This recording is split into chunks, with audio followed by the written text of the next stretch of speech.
good morning, everyone. My name is Jenny Nevoso. I am the Executive Director of the Italy America Chamber of Commerce West, the official Italian Chamber of Commerce for the Western United States, located here in Los Angeles. For those who don't know me. Thank you so much for joining our online edition of the Authentic Italian Table today. This event falls within the True Italian Taste campaign, funded by the Ministry of Foreign Affairs and International Cooperation, coordinated by Assocamere Estero and created by the Chamber. Today's event has been graciously made possible by the support of our member, Lavazza USA, represented here today by, I'm sure he's somewhere over here, Mr. Andre Fucci. Just know that we appreciate you. The Authentic Italian Table honors Italy's culinary heritage through the stories and recipes and the hard work of one of the most talented chefs we have out there in the world, but particularly in Italy today. Chef Enrico Bartolini is here with us. I think I'm just about done. I wanted to introduce you our moderator, food and wine educator, master taster, author and public speaker, Giammario Villa, who will be facilitating today's conversation. Giammario, the microphone. Good morning, everybody. The microphone is yours today. The microphone is mine. The Microsoft. Good morning. I'm very happy because I see some familiar faces, and we just had an amazing first segment with the media and journalist and chef Enrico Bartolini and a few guests from Chicago, Seattle, and it was very exciting. As exciting is to talk with people that actually took part of the event. I would like to introduce one more guest here that we didn't mention yet, Chef Steve Sampson from Rotolo restaurant. Steve, we're going to unmute you, so you're going to be able to interact with us from the beginning. And by the way, we're going to give the chance to ask questions in the chat room to everybody. Make sure the name in your profile corresponds to your actual name. I see some have codes or nicknames, so we can actually call your name and ask the question to the chef or our guest. Chef Enrico Bartolini, normally resident and connected from Milan, the Music Museum and Restaurant, 3-star Michelin. Today is actually talking to us from Bergamo Alta, a beautiful village in Lombardy, in northern Lombardy, from his Michelin Star casual restaurant. We have owner and winemaker Alessandro Rotolo of Schiopetto Winery and Volpe Pasini, I want to mention, because these are two iconic wineries in the Italian scene, and also a good friend. And like I said, Chef Steve Sampson from Rosso Blu downtown Los Angeles, which was a terrific technical support, food outsourcer, ingredient, box preparer, like he did it all. And thank you so much, Chef. I know you have a very important meeting coming up, so actually I'm going to call your name before Alessandro, so I give you the chance to talk a little bit together. We talked before about sustainability, PDO product, authentic Italian cuisine, true Italian taste. We're not going to talk about this in a technical way, but we will still mention the concept of cooking with using protected by law ingredients. And even if I have full respect to Italian American cuisine, since my daughter was born in America, we're talking about true Italian cuisine, authentic Italian cuisine, which starts, of course, from the chef, but also from the ingredients. So, Chef, first of all, welcome. We received 2 recipes at home. Can you please tell me how everything started? Why did you pick those 2 recipes, if they belong to the regular menu, and if you can share some information with us? Thank you, Giammario, for your warm welcome, and thank everybody for being here today. I'm very honored to be connected with you. And next time we will do this probably alive. These 2 recipes are part of my memory because when I opened my first restaurant, I started to prepare risotto with beetroot and gorgonzola cheese. He represented the area where I were. It was in Oltrepo Pavese. It's in south of Lombardy. It's a beautiful place, completely inside the vineyard terroir. And these 3 ingredients represent perfectly the terroir where I were. And once a journalist arrived, he tasted 10 different dishes, and the Sunday later, he wrote a very beautiful article speaking only about this risotto. I asked to him, this risotto was the most simple dishes you try, but he said me it was beautiful because only 3 simple ingredients together. Explain it to me your creativity and the place where you are. So I started to be more concrete on the recipes because trying the best way to explain who we are in the place where we are, I think is the best message for say the guest, please come visit to me. And then this risotto stay on our menu from there in 2005. So this year is 15 years we are preparing in the restaurants. But 3 years ago, with my team, I discussed about this recipe because it became too much simple. And we removed from the menu for only 1 month, waiting to find a new solutions for give to him an evolution of the recipe. And we found a good results adding the nuts in around the risotto and an essence of nuts on top. But I didn't propose you this complication on the recipe. The 3 ingredients original are proposed to you, and I'm very honored to receive all the picks from you. The second recipe was a simple tempura. Tempura is obviously not Italian, but fried chicken or vegetables is very traditional for me because during the year, in the family in Tuscany, we love from the vegetables or meat give to us the flavor and the textures of the crispness of the fried. When I was very young, my family fried with olive oil, but the flavor was really strong, too much. So when I start to work in the kitchen, I looked for also the elegance of the preparations, and I started to use seed oil. And one detail I love when I fried ingredients is have a steamed preparation inside the box. The box is the tempura made with amids, and inside the ingredients need to be steamed from his humidity. And I love this preparation, but especially it was a technical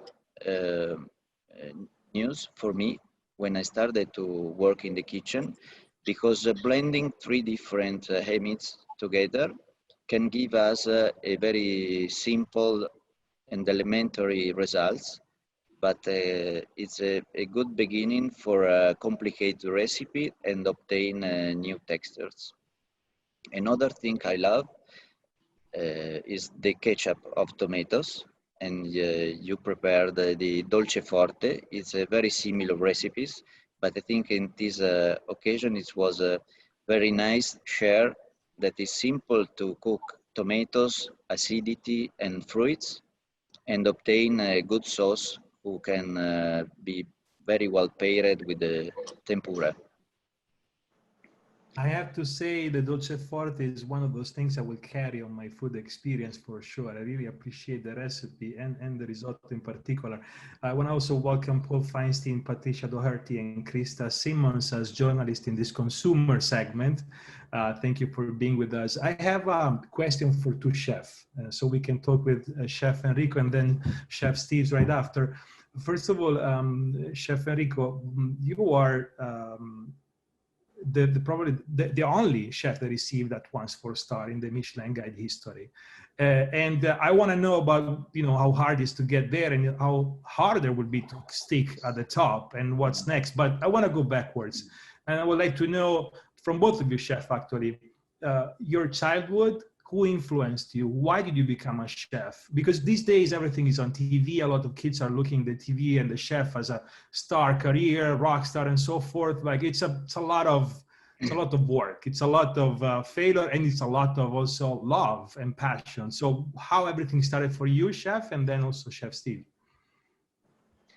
Well, for me, at the beginning, I wanted to be a shoemaker because my family was shoemakers. But the market in '93 wasn't very beautiful. When I decide what kind of school I, I can inscribe to me, I decided the hotellerie. My family wasn't very happy, and the first thing they said to me was, "Remember, you will work in Sunday too."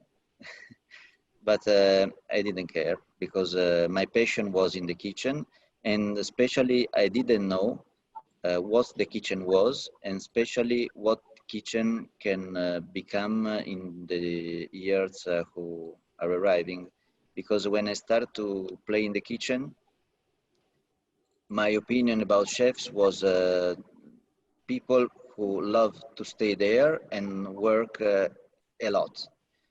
Now the restaurant and gastronomic became a culture, television, media, but in before the 2000s, the culture around the gastronomic wasn't the same than now. So I can say the passion was really through. And my dream was at the beginning prepare a beautiful maltagliati with fresh pasta and mushroom. That was my best ambitious. Then when I discovered the fine dining restaurants, I become really love. And I start to learn from great chefs who teach me a lot. And also many friends who I have around me gave me every time feedback about what I'm doing, and I, I follow with every time people who are really full of sensibility and who know the market. And then I discover after the 4 stars together that we are probably specialized in small restaurants who look at for a good message from the culture of the gastronomy. I'm not really passionate to big volume, and I think I'm not specialized for the dish. But in our sides and in our place, I love to play with the ingredients we have in our territory. It's not a limit because we are full of richness around us. And a message who I love is give to the guest a possibility to visit us and dream to visit us because in our place we have something of original. Probably not the best, but it will be original. Before we move to the Chef Steve, I know Chef Enrico, there is always a grandmother or a family figure in your life that somehow instigate you or push you to cooking. So who was in your case? Well, the aunt of my father was my babysitter too, and I spent a lot of time with her. And from the age of 2 years, I walk on the fields with her, and she has chicken at home, and it was a very country situation, and she loved to cook. And I learned from her the, the very traditional recipes from Tuscany, and yeah, and the generosity too of the table, because she prepared the foods every Sunday for probably 15 people, but we was only 3 at the table. And there were not any wasted food because we ate a lot, and what we didn't eat stay in the fridge for 1 or 2 days, and it was a very great situation, but especially the passion she has for ingredients. Yeah. The best carrots I can remember arrive from her hands. You know, Chef, you say something very important to me. We were talking about food waste right before with some journalists and Recycle by City. Everything was extremely important and technical, but I would say everything starts from the culture. You need to commit to what you cook. You need to plan what you need and eat what you cook. My mother taught me to be a great critic as long as I was cooking her food. Yeah. So that's something to keep in mind. Today, everybody, in Italy, for example, I have a discussion about salads because everybody has got a bag, plastic bag with washed salads.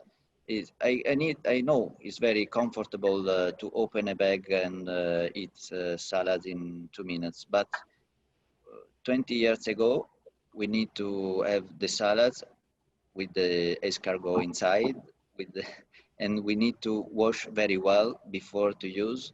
The crispness, the texture of that salad, it was more special than the regular salad we have on the market today. So we need to decide what we want to eat and have a great discipline, because the market is really conditioned by our ideas and what we buy. Thank you, Chef. I would like now to know from Chef Steve. Actually, I think I know the story, but what is your story about becoming a chef and the beautiful town of Bologna in your heart? Yeah.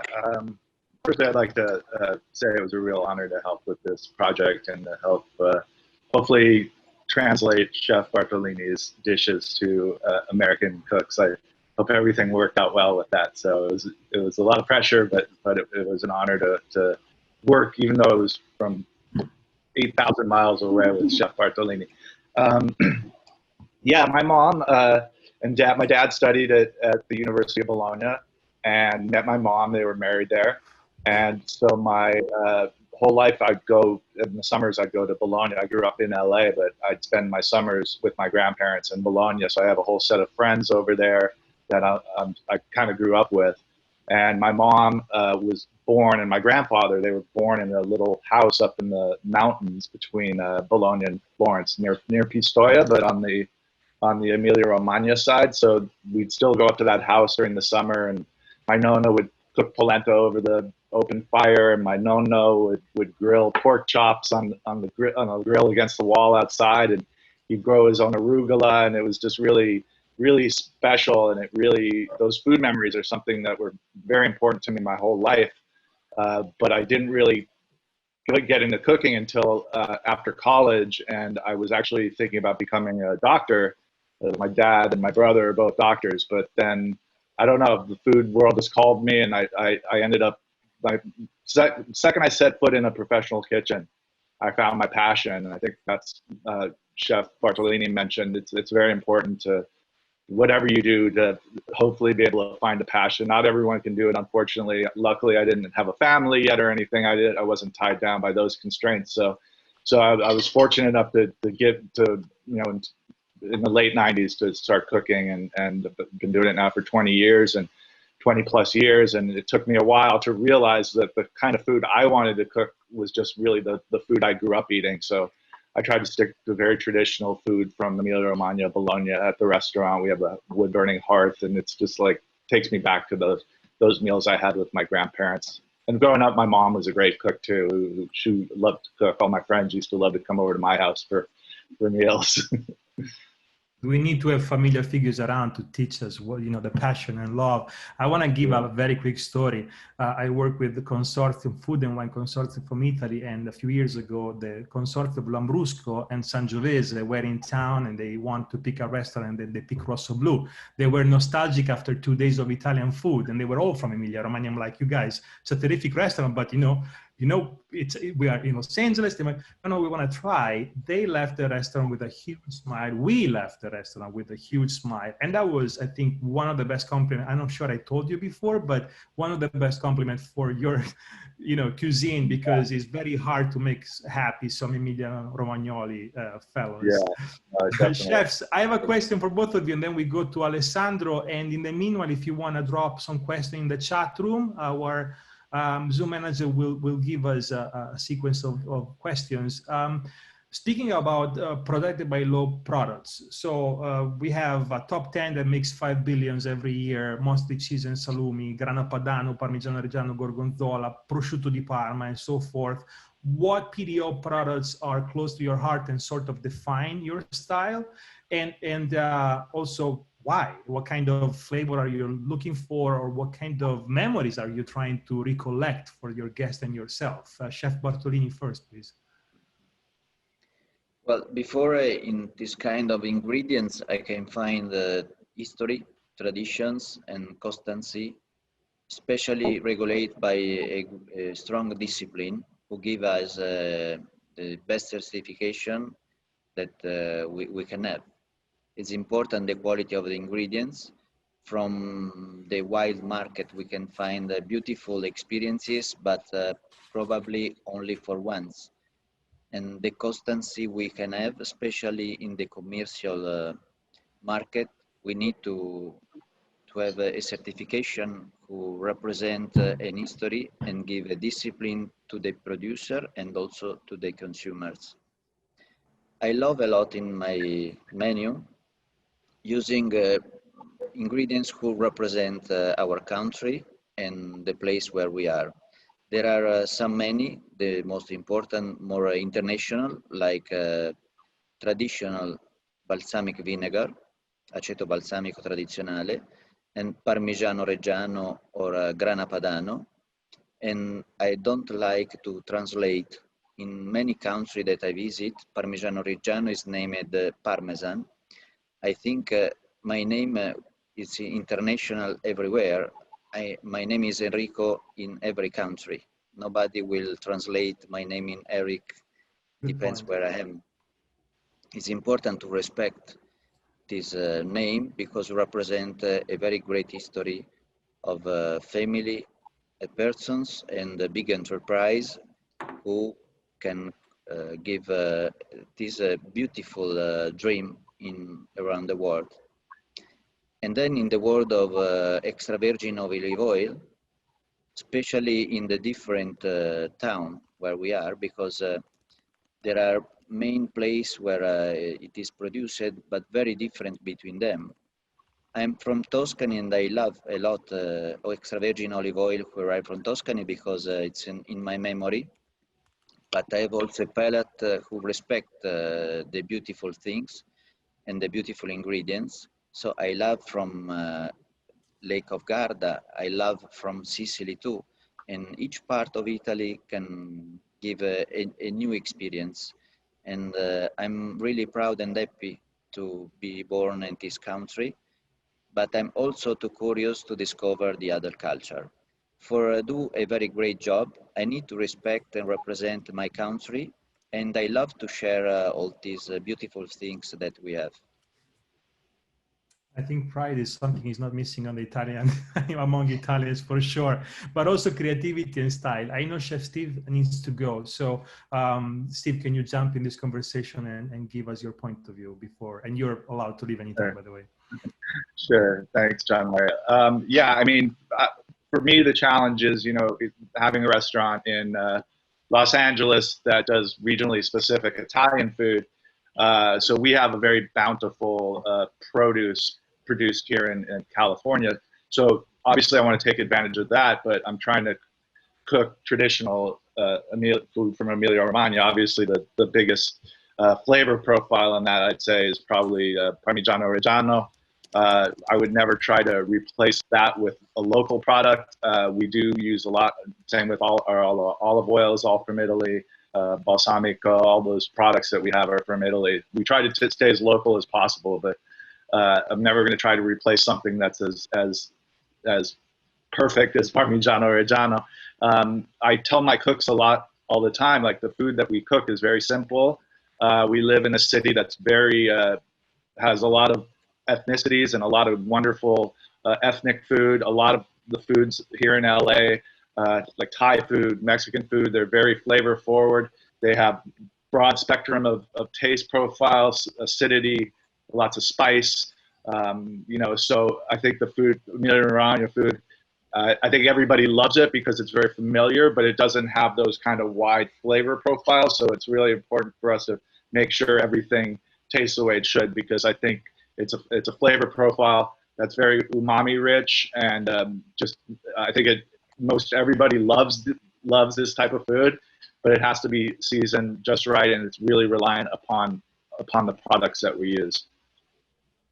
Yeah, that's actually a very good topic, because keeping the authenticity of Italian food and cooking is a strong drive from us.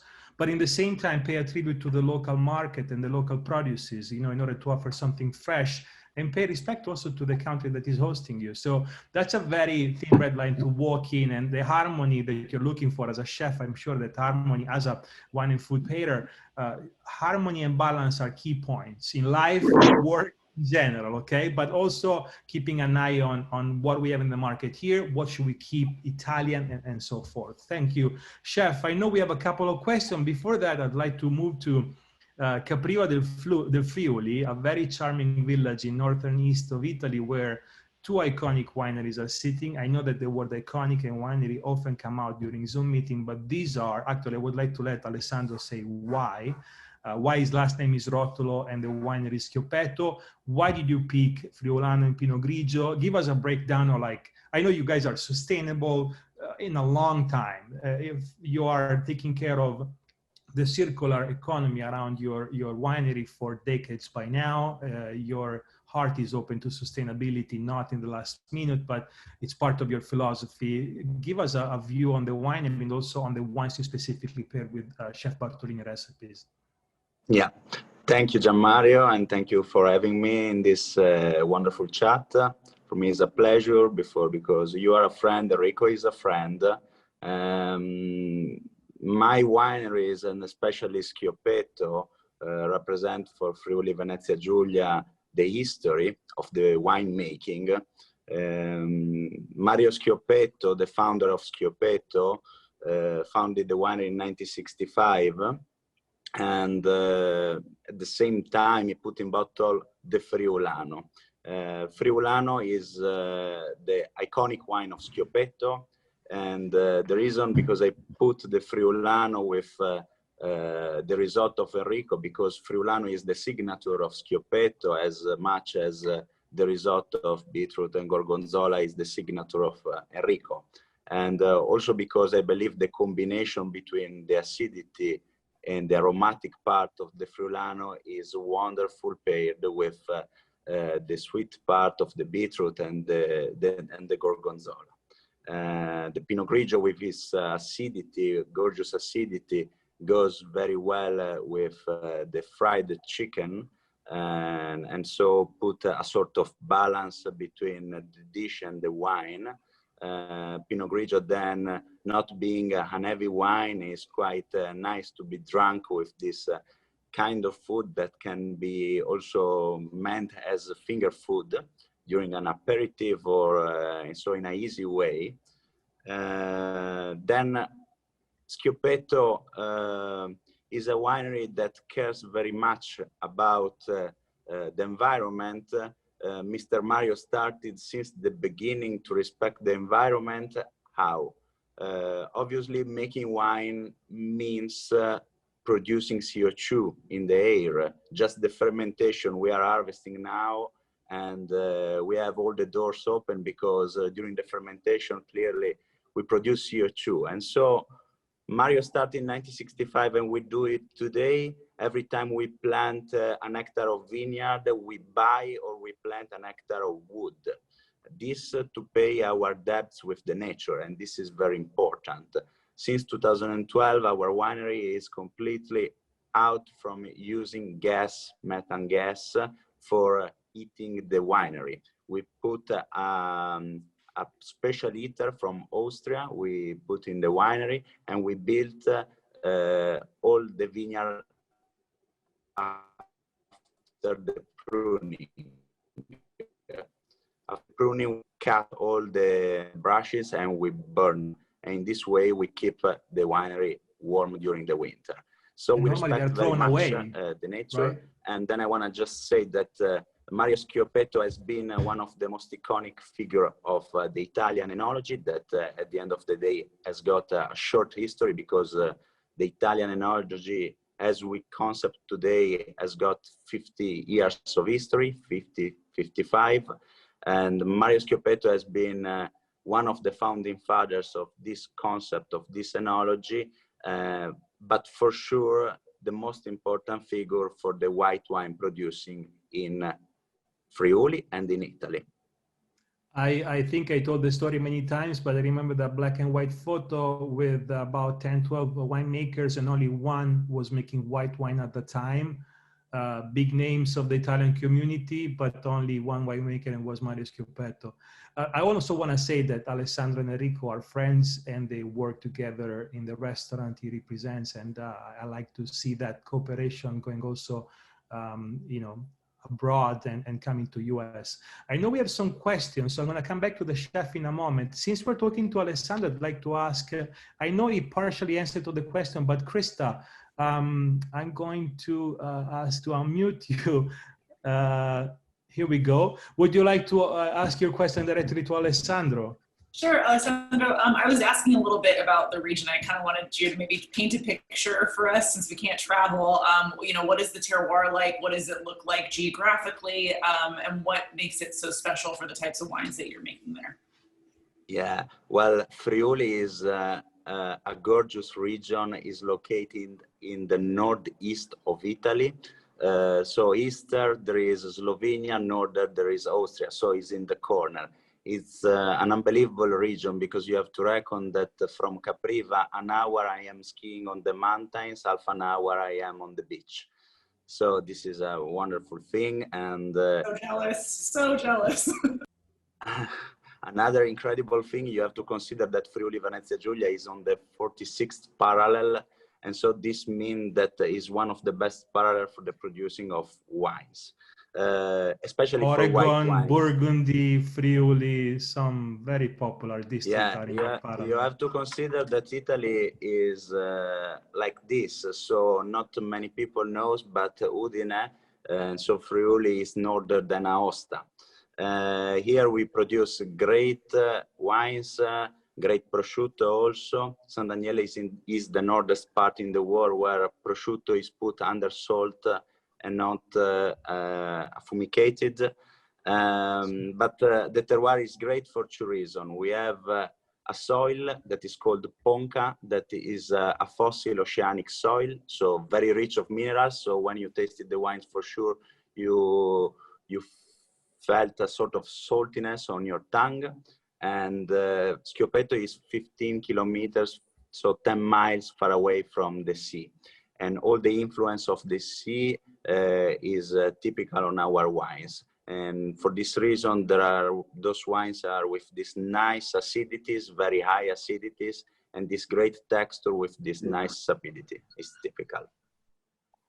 Thank you, Alessandro. And also thank you, Krista, for being part of this Zoom. We have a question from Lorena for Chef Bartolini. Chef Bartolini, buonasera. I enjoyed very much cooking your creations. I would like to know a little bit more about the process. How did you come up with this idea of marrying, you know, the risotto for the primo and then the fried chicken for the secondo? Well, I chose these two recipes because it was enough simple for share the technical recipes and also the message who they have. And these two preparations I love because I think these are part of comfort food. When you prepare a risotto with a great creaminess, you can manage this creaminess and this risotto, changing the ingredients, and it will become a part of your culture. And probably tomorrow you can play preparing same risotto, changing the ingredients. So I love to share this kind of recipe who will give you an opportunity for play in the kitchen yourself. And these two recipes, like I said before, arrived from my career, and these are not the same recipes I'm proposing at the restaurants. For that one, I wait you in Milano at the Mudec. I recommend to you visit us, but these are enough interesting for share a great message. Thank you. I love them. Grazie. Thank you a lot. Thank you, And Lorena. I saw another questions. If you want, I can answer about the seeds, the oil. Yes, let me do this. Let me see who's asking the question about the seed oil. You can go ahead, actually, and then we're going to unmute the guest, and then after this will be Scott. Okay, Mr. Scott, thank you for your question. And I recommend an oil who has got a great flavor, or better if it hasn't got any flavor, because the oil need to respect the ingredients who is frying inside, and do not be aggressive and do not have a strong flavor who will condition during the frying moments the flavor of the ingredients. For this reason, when I was very young, my family used the olive oil for fried, but it was a position of culture because they have only that kind of oil. Then I discovered the seeds oil. At the beginning, my opinion was seeds oil is not the same quality, and it's enough true, but the seeds oil can give you the possibility to have a smoke point more high, and permit to you to fry it in degrees 170 without any dangerous moments who will give you a bad results. So I think it's more simple to use seeds oil for fried, but there are a very different quality of seeds oil on the market. I can say you to recommend probably the sunflowers oil, but depends where the sunflowers arrive from and who is the person who select the best sunflowers for make the best oil. What about grapeseed oil? Sorry? Grapeseed oil? Grapeseed oil. Grapeseed oil Olio. for fried is it's good. The smoke point is more high than the sunflowers, but it's also prestigious and probably is too much for fried. Okay. I love to add the grapes seeds oil for some emulsion or particular sauce where we need a fat who has got who keep the elegance of the flavors without touching any strong details. Okay. Thank you. I think we have, Scott, do you have another question? If not, yeah, when making the sauce, the ketchup, the pear, even though I sliced it very thinly, it was still hard to break down in the sauce. And the pear need to be very ripe. Yeah. You can use also apple. Yellow apple is better than the green apple for this recipe. But also for these preparations, you can blend the different ingredients and play on yourself, making a new recipe. You can use, for example, red pepper and do not use a tomato, and blend with another fruit. The technical basically is to use vegetables using adding a fructose who arrive from fruit together, and season with acidity who arrive from vinegar or something similar, sugar, salt, and mustard. So this basic recipe can give you the opportunity to play with different ingredients and obtain different results. Thank you. It was a lot of fun to do the project. I really enjoyed it. Thank you. Thank you, Scott. We have Eddie now with a question. Before that, chef, is pan dolce forte typical of Tuscany? What kind of provenience can we tag to the recipe? I found this recipe on a book who was wrote in 8th century, and they blend the tomatoes and the vinegar with fruits. And it was a surprise to me because in the historic and very old books, we can find very modern recipe inside. And so I was surprised. I tried this recipe, who was really rustic and not elegant. Yeah. And yeah, and I became creative in that case, only that case, adding the mustard and using a strain for made an elegant sauce. So I think from kids to adults, we love sweetness and acidity pairing between them. It's very simple to be understood from everybody if we speak a very simple language. So sweetness and acidity are probably appreciated from everybody.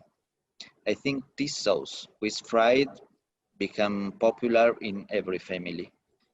We have only to choose the right ingredients who will be part and protagonist of the fried part and sauce. Thank you, Chef. Eddie Zamora. Hey, Chef, how are you? How are you? Hi. It was so much fun participating in this, and my question was regarding the batter.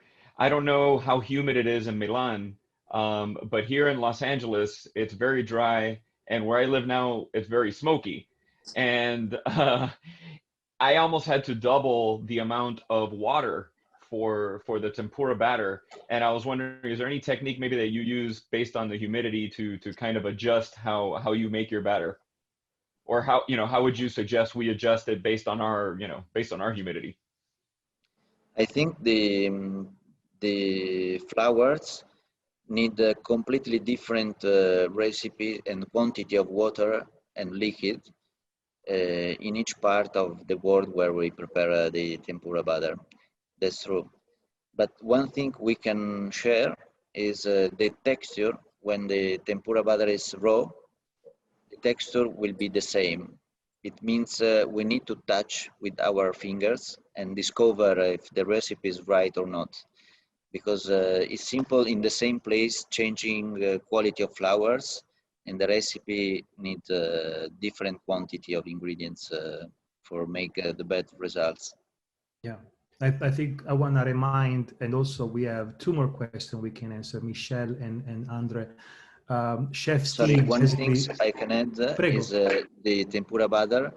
More is liquid, more it will be thin during the frying moments. Mm-hmm. Cool. Chef Steve operated as a translator basically for the ingredients. So we try to be more accurate than possible and also supply for something in season with the characteristic the chef normally use in Milan. Michelle and then Andre. Hi, so the ketchup was a huge hit. We actually ended up adding to the recipe because we cooked for grandparents, parents, and children. And so we added some homegrown tomatoes from the backyard, but we were really wondering what kind of vinegar do you put into the ketchup and what kind of mustard do you put into the ketchup? Well, the vinegar we are using at the restaurant normally arrive from Barolo area because there are two winemakers who are really specialized in vinegar from grape, and I love this. But probably we can change different vinegar and has got a good result. My recipe Yeah, original, we ended up using grape. Prosecco Yeah. vinegar, which worked out really well. And I will confess that we added a little Mike hot honey at the end for a little kick, and that was amazing. I never tried before Prosecco vinegar, but I will looking for on the market because now I'm curious. And the mustard that we are using arrived from Dijon. It's a French ingredient made from a very important family, but exist different fluid mustard that we can love. There are two different quality of mustard in terms of balsamic and acidity. One is more sweet and another one is with a pH more strong. I prefer the strong one. But when we understand the direction of the recipe, it will be at the second time we try to prepare the recipe, our palate will give us the right seasoning that we have to involve in the recipe. Your own twist. I like that you open the door for a sort of interpretation. I think I don't want to call it interpretation, but Andre, we have one last question. On this online connection. Sure. We are not open. It's difficult to have a discipline. Last question, please. Well, one was a comment. I enjoyed very much joining the competition. I'm a from scratcher. I start cooking from scratch. So I never bought anything in a box. You know, the meals that you cook arrive pre-portioned and everything. So, okay, this is a test, right? And I failed miserably with the chicken. I think it was good. I have a question for the winemaker if he's still online. Yeah, Ale, are you there? Yeah. Yeah, I live in California, by the way. So, hey, Eddie, I'll come and see you soon, yeah? We live 50 miles away from the sea as well. We have mountains where we go skiing like an hour away from us. And, you know, I feel like I'm in the hotter Friuli, Venezia Giulia. But the wines of California just don't make it, right? It's a provocation. No, I mean, well... why are these Californian wines so buttery, so oaky, so strong that, you know, at the first glass, you're like, okay, I don't want to drink this anymore. Me, then, you know, Eddie, you might have another opinion.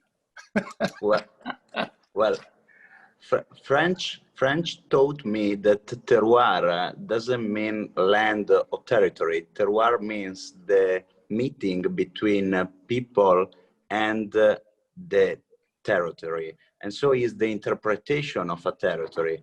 The interpretation in California is clearly different between rather than our interpretation in wines, not just for reasons linked to the land and the climate, but also for the style that the producer wants to give to the wines.